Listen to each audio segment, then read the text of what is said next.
Aduh, panasnya hari ini. Kok ada heboh-heboh ya di grup? Ada apa nih?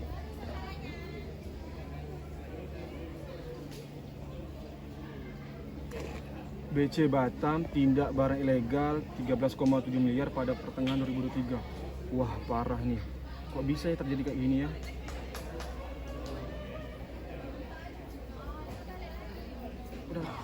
Oh ini BC Batam tindak barang ilegal 17,7 miliar pada pertengahan 2023. Oh ini yang anak-anak grup itu sibukin.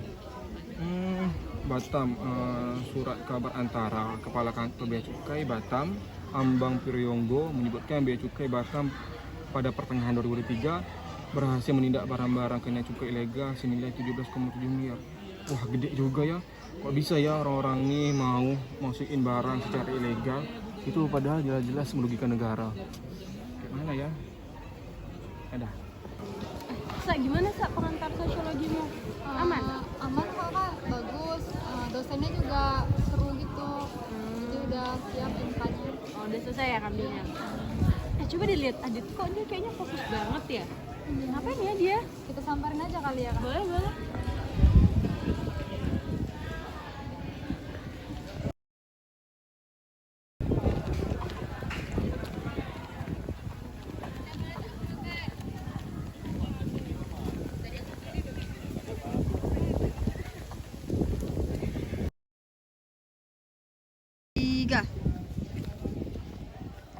Edit, ngapain kok serius sekali? Iya, tadi kami lihat dari sana juga dirimu kayak serius banget. Liatin apa sih? Ini loh, aku lihat berita kan kok Batam bisa jadi tempat barang ilegal. Ya mungkin karena Batam juga daerah perbatasan. Oh iya, kalian kan anak Batam kan?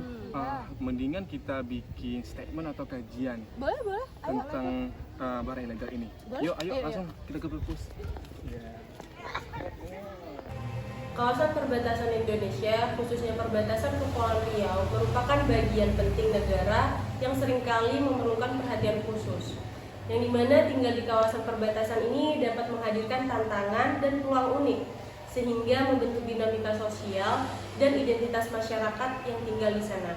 Permasalahan seperti migrasi lintas batas, perdagangan, dan pertukaran budaya banyak terjadi di wilayah ini, sehingga mempengaruhi kehidupan sehari-hari penduduknya.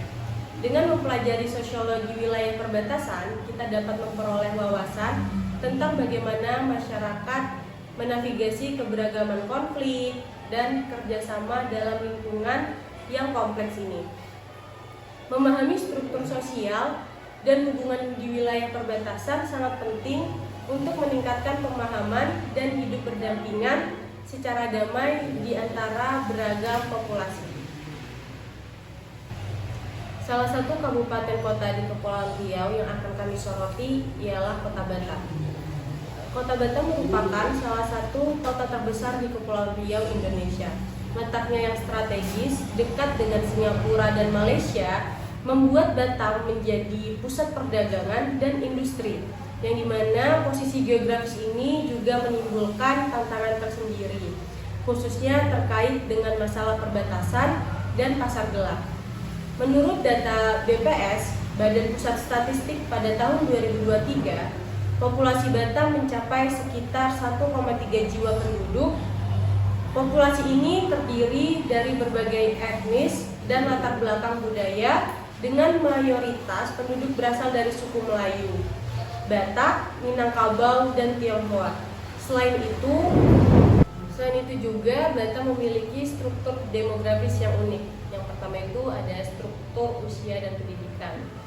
Usia produktif, sebagian besar penduduk Batam berada pada usia produktif yang dimana kisaran dari 15 sampai 64 tahun yang mendukung perkembangan industri. Selanjutnya urbanisasi juga termasuk, yang dimana tingkat urbanisasi yang tinggi dengan banyak penduduk baru yang datang setiap tahunnya. Selanjutnya terakhir itu adanya pendidikan. Tingkat pendidikan penduduk Batam relatif bervariasi, namun mayoritas memiliki pendidikan menengah ke atas yang cukup untuk mengisi berbagai sektor pekerjaan di industri. Pasar gelap di perbatasan Kota Batam telah menjadi fenomena yang kompleks dengan dampak sosial dan ekonomi yang signifikan. kehadiran pasar gelap dipicu oleh berbagai faktor, yang dimana dimulai dari kemiskinan, pengangguran, minimnya akses terhadap pendidikan dan layanan kesehatan, hingga lemahnya penegakan hukum, dan tingginya permintaan produk ilegal. Fenomena ini tidak hanya merugikan negara secara finansial, tetapi juga membawa dampak sosial yang serius bagi masyarakat di sekitar perbatasan. Melalui video ini, kami bertujuan untuk mendalami sosial ekonomi pasar gelap di perbatasan Kota Batam. Kantor Bea dan Cukai Kota Batam memusnahkan barang hasil tangkapan senilai 3 miliar rupiah. Barang tersebut merupakan barang bekas yang diselundupkan untuk dijual kembali di Indonesia. 5.853 koli barang bekas atau seberat 187 ton yang dimusnahkan ini merupakan pakaian, sepatu, alat rumah tangga, serta barang elektronik asal luar negeri seperti Singapura dan Malaysia. Pemusnahan dilakukan dengan 3 cara, yaitu dihancurkan menggunakan alat pres, dibakar, serta dihancurkan dengan cara dipotong hingga kecil. Nilai barang yang dimusnahkan oleh pihak Bea dan Cukai Batam mencapai 3,2 miliar rupiah. Barang yang dimusnahkan tersebut hasil penangkapan sejak 2015 hingga 2023 yang melanggar Undang-Undang Kepabeanan dan telah memiliki kekuatan hukum tetap. Atau Balpres asal luar negeri senilai 17,4 miliar rupiah. Barang yang dimusnahkan merupakan penindakan selama tahun 2018 hingga 2022. Pemusnahan dilakukan dengan cara dihancurkan menggunakan alat penghancur pakaian. Pemusnahan dilaksanakan di Kelurahan Kabil, Kecamatan Nongsa, Kota Batam, Kepulauan Riau. Barang bekas yang dimusnahkan diantaranya pakaian, sepatu, tas bekas dengan total keseluruhan mencapai 5.853 koli dengan berat 122,6 ton yang nilainya mencapai 17,4 miliar rupiah. Barang bekas impor ini berasal dari Singapura, Malaysia, serta Thailand dengan berbagai cara. Selanjutnya, pembahasan mengenai analisis sosial ekonomi pasar gelap di perbatasan Kota Batam. Sebuah narasi yang mengupas dinamika kehidupan masyarakat di wilayah perbatasan, khususnya di Kota Batam, Kepulauan Riau. Di sini, kita akan menyelami berbagai aspek kehidupan sosial, budaya, dan ekonomi yang terjalin erat dengan kompleksitas geopolitik dan aktivitas pasar gelap di kawasan perbatasan. Pasar gelap di Batam terutama melibatkan perdagangan barang-barang elektronik, obat-obatan terlarang, dan rokok ilegal. Faktor utama yang memengaruhi keberadaan pasar gelap ini antara lain faktor perbatasan dan pengawasan.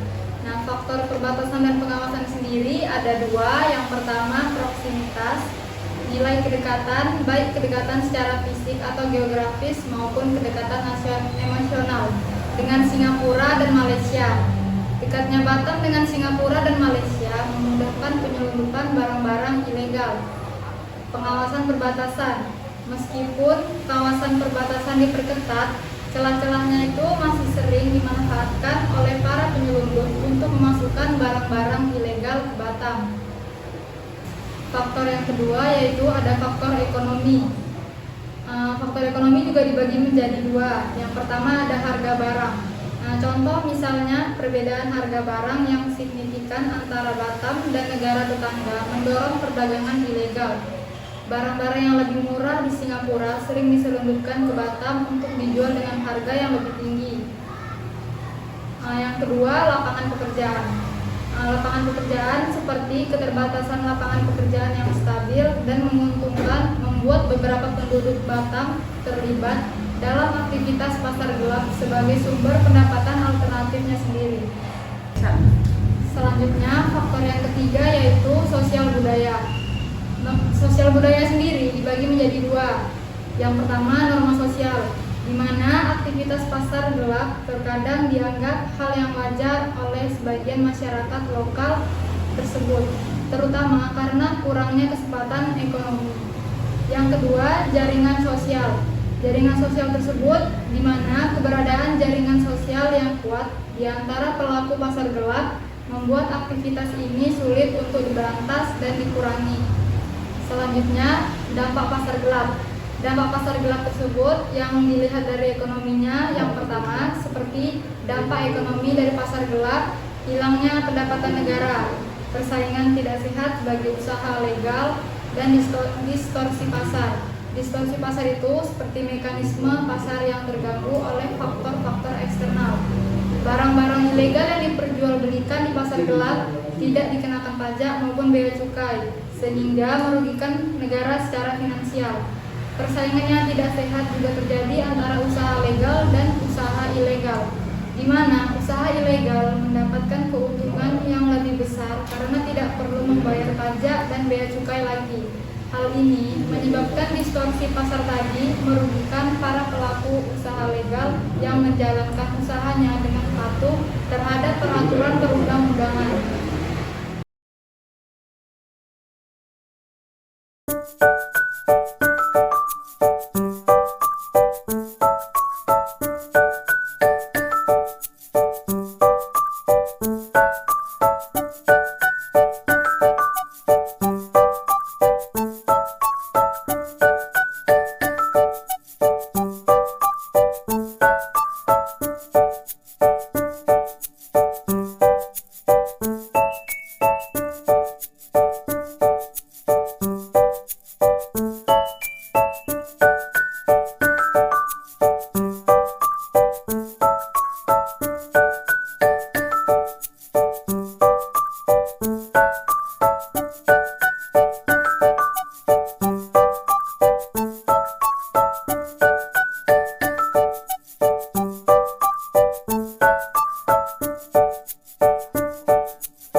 Pada pendapatan pemerintah, yang dimana pasar gelap menyebabkan kerugian yang besar bagi pendapatan pemerintah dari sektor pajak maupun bea cukai. Kompetisi usaha yang dimana menurunkan daya saing para usaha legal yang harus bersaing dengan barang-barang ilegal yang lebih murah. Dampak sosial. Pada dampak sosial dari pasar gelap sendiri diantaranya adalah meningkatnya kriminalitas dan penyalahgunaan narkoba. Kemudahan akses terhadap barang-barang ilegal seperti senjata api, narkoba, dan bahan berbahaya lainnya di pasar gelap menjadi faktor pendorong utama meningkatnya kriminalitas di kawasan perbatasan. Penyalahgunaan narkoba juga marak terjadi di sekitar pasar gelap, terutama di kalangan anak muda yang terjerumus dan ikut ke dalam lingkaran setan penyalahgunaan zat adiktif. Eksploitasi anak seperti perdagangan anak dan memperkerjakan anak di bawah umur juga menjadi salah satu dampak sosial yang memprihatinkan akibat maraknya pasar gelap. Nah, maraknya aktivitas pasar gelap seringkali terkait dengan peningkatan angka kriminalitas di Kota Batam yang tentunya mengganggu kesejahteraan sosial dengan meningkatkan ketidakstabilan ekonomi dan sosial di masyarakat itu sendiri. Analisis sosiologi ekonomi pasar gelap di perbatasan Kota Batam telah sampai dari kesimpulan. Pasar gelap di Batam merupakan fenomena kompleks yang dipengaruhi oleh faktor demografis, ekonomi, dan sosial budaya. Posisi geografis Batam yang strategis dan berdekatan dengan negara-negara tetangga mempermudah aktivitas penyelundupan barang-barang ilegal. Penanggulangan masalah ini memerlukan pendekatan yang komprehensif dan kolaboratif antara pemerintah, penegak hukum, dan masyarakat. Upaya peningkatan kesejahteraan ekonomi masyarakat lokal dan peningkatan pengawasan perbatasan menjadi kunci utama dalam mengatasi pasar gelap di Kota Batam. Upaya penanggulangan pasar gelap di Kota Batam harus dilakukan secara komprehensif dan berkelanjutan tentunya. Beberapa langkah yang dapat diambil diantaranya sebagai berikut. Nah, yang pertama, memperkuat penegakan hukum. Meningkatkan patroli dan operasi di wilayah perbatasan, memperketat pengawasan terhadap pergerakan barang dan orang, dan serta menindak tegas pelaku pasar gelap dengan sanksi yang tegas. Nah, yang kedua, meningkatkan kesejahteraan masyarakat, menyediakan lapangan kerja dan peluang usaha yang legal, meningkatkan akses terhadap pendidikan, layanan kesehatan, dan memberikan bantuan sosial kepada masyarakat miskin.